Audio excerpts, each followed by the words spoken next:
বরিশাল শহর রক্ষা বাঁধের ব্লক লুট, ট্রলার সহ আটক এক। ভোলায় পুলিশের নাম ভাঙিয়ে চাঁদাবাজি, চাঁদার টাকা সহ দুই যুবক গ্রেফতার।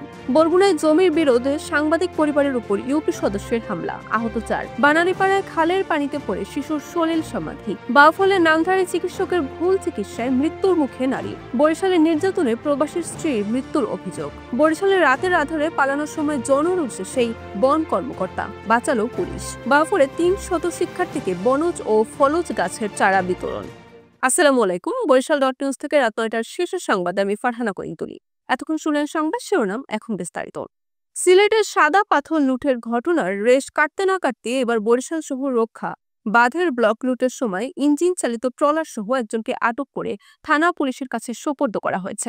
ভোলায় পুলিশের নাম ভাঙিয়ে মামলার ভয় দেখিয়ে চাঁদাবাজির অভিযোগে দুই যুবককে গ্রেফতার করেছে ভোলা সদর মডেল থানা পুলিশ।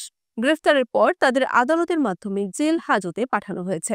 বরগুনায় জমি জমা সংক্রান্ত বিরোধকে কেন্দ্র করে সাংবাদিক সহ 4 জনকে পিটিয়ে আহত করেছে ইউনিয়ন পরিষদের সদস্য কুদ্দুস মীর ও তার বাহিনী। আহতদের মধ্যে সাংবাদিকের বাবা ও ভাইয়ের অবস্থা আশঙ্কাজনক।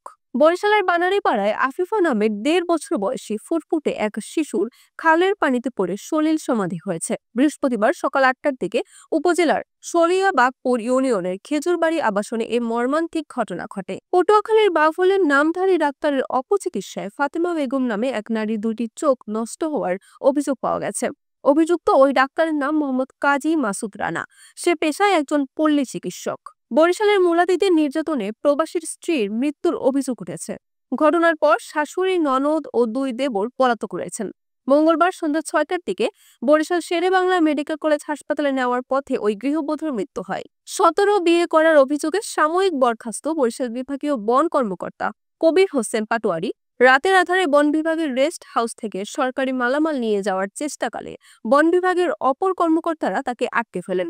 পরবর্তীতে পুলিশ মালামাল সহ ওই 2 জনকে থানায় নিয়ে যায়। পটুয়াখালীর বাউফলে প্রায় 300 শিক্ষার্থীকে ফলজ ও বনজ গাছের চারা বিতরণ করেছে উপজেলা নির্বাহী অফিসার মোহাম্মদ আমিনুল ইসলাম।